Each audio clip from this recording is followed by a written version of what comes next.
lại.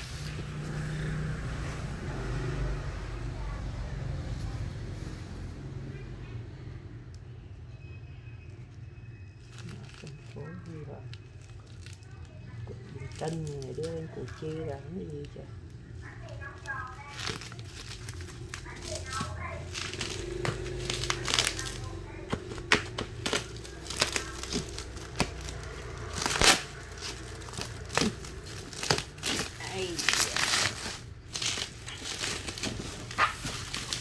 Máy hàng Sasuke 2 chức năng,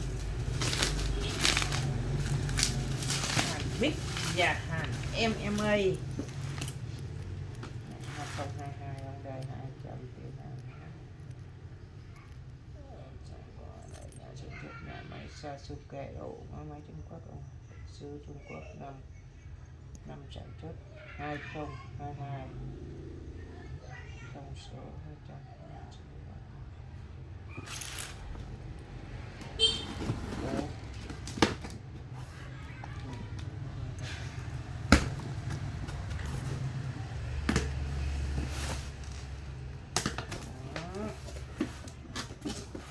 Ui giời, bên Tây Hàn anh em ạ.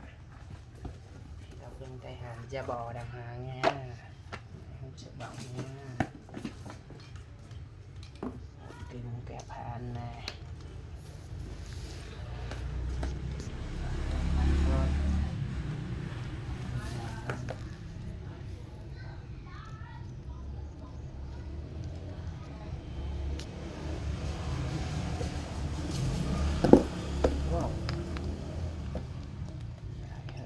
Máy trước luôn. Wow. Okay. Một kim hàn điện, một kẹp mát,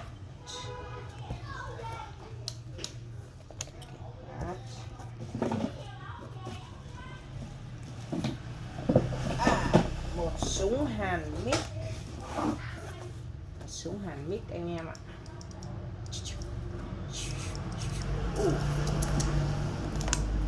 Về cái này lâu rồi, có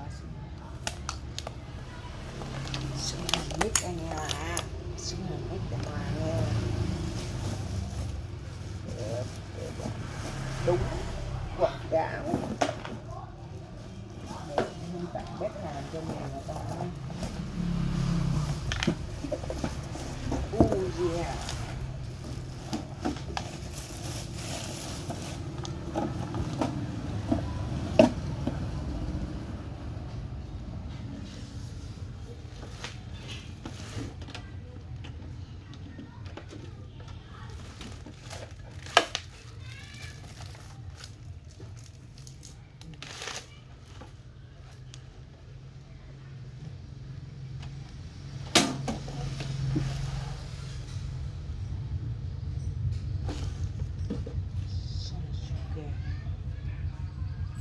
Design ở Nhật Bản mà sản xuất tại Trung Quốc. Sasuke.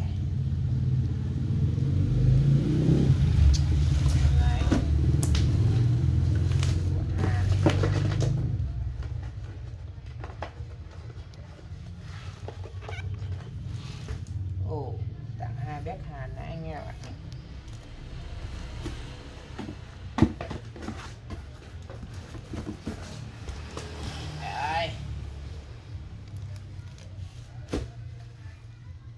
Võ sĩ kiếm hàn, kiếm hàn không phải kiếm hàn, kiếm tự động thôi.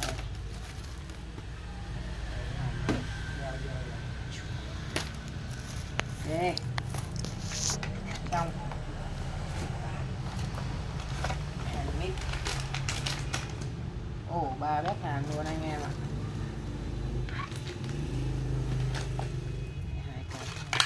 2 cái luôn. Em. Ok. Rồi, bật máy ra. Điện đỡ vô coi.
Big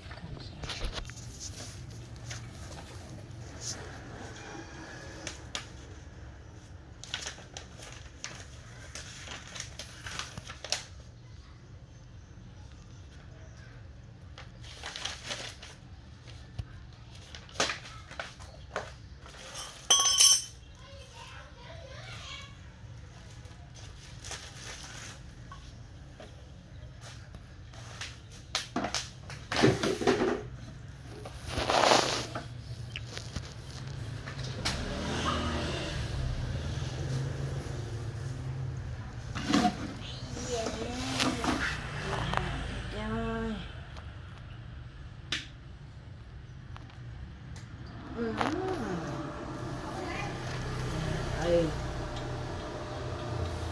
lắc 8 ly, lắc 1 ly dầm anh em đây.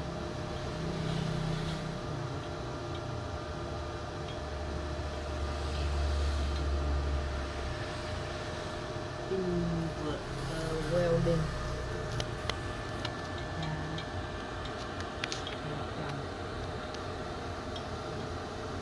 6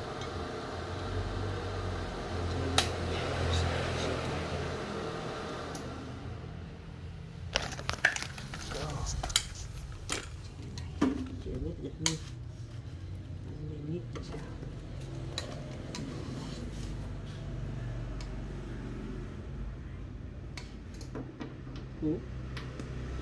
Tắt con nhé ngoài cho nổi.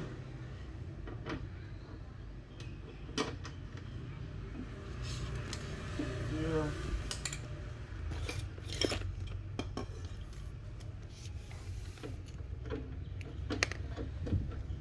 Nhà dân thành họ ăn thôi. Kêu hả? Tạm dừng đi.